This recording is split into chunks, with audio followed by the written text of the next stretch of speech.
For the next question, Noah Robertson with Defense.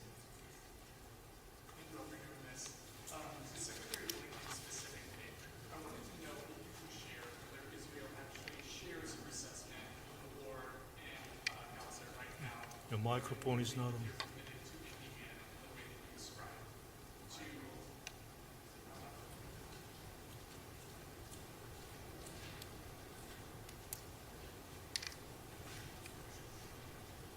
Can you hear me?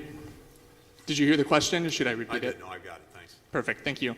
And to both Secretary Austin and Secretary Blinken, I wanted to know if you could describe the progress that you've seen in humanitarian aid and whether you believe with Gaza that Israel is on track to reach a sufficient level for your satisfaction, and if you could expand specifically on what channel that the U.S. has used to communicate with China about the DPRK's actions in Russia.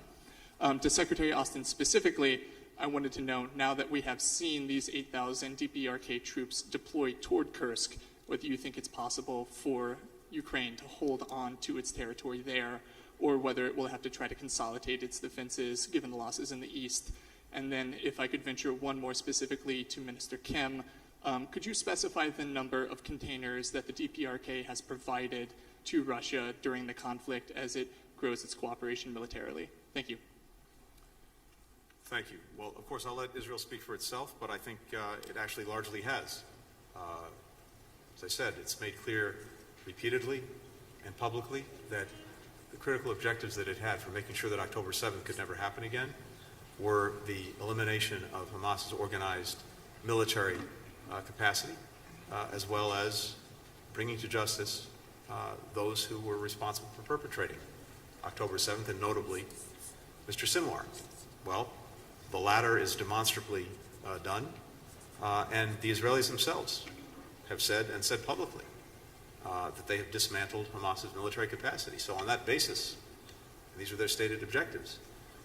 Those objectives having been achieved at great cost in the lives of children, women, men, Palestinians, caught in this crossfire of Hamas's initiation and making, well, this would be the time to move to end the war.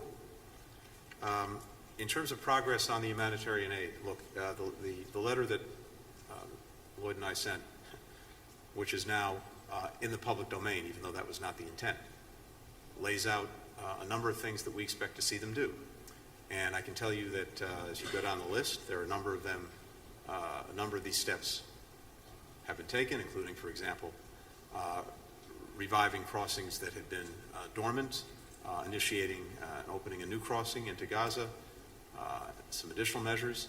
Some are in train, others we've not yet seen. And so we're tracking this between us, between our teams, with the Israelis and those who are working on the humanitarian response every single day. I know, as the Secretary said, he'll be speaking to Defense Minister Gallant, I believe, later today, and I'm sure that will come up. So we're very focused on making sure that the steps that we outlined in the letter are actually taken and implemented and sustained. Because what we've seen in the past is this.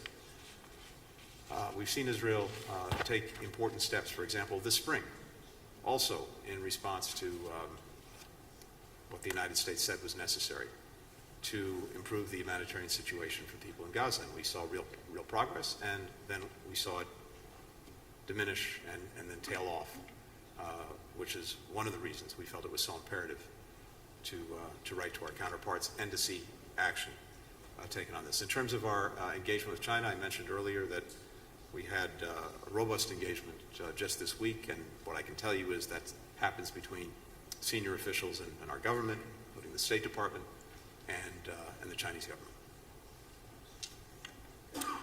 Regarding the progress with respect to the delivery of humanitarian assistance, I agree with what Tony has said. We are seeing progress, and we'll continue to watch this on a daily basis, and I'll continue to engage my counterpart and encourage him to pick up the pace. More crossings being opened, more humanitarian assistance going in. We just got to make sure that they increase it even more.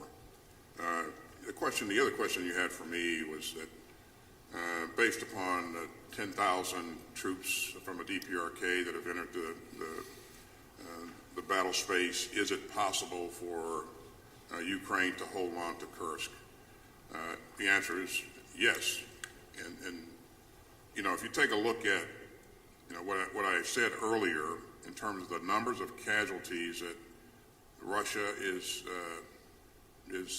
suffering on a daily basis, some 1,250 or so casualties per day. You do the math on a given month, those are pretty big numbers. And so the number 10,000 kind of pales in comparison to those kinds of casualties. So this 10,000 won't come close to replacing the numbers that the Russians have lost. And again, I think they're at a point now that if they got to go seeking for assistance to a country like the DPRK, then I think they have some problems. But yes, I do believe that they can hold on to the territory if they choose to do that. They do have options. They can do a number of things, but if they choose to do that, they can hold it. So. And just before turning to my colleague, there's one thing I want to make sure that I emphasize as well, because I'd be remiss if I didn't say it. Of course, the other absolute requirement for this war to come to an end is for the hostages to come home. And that includes the 7 Americans. So we're working on that every single day, but that is absolutely necessary, and with every passing day, increasingly urgent.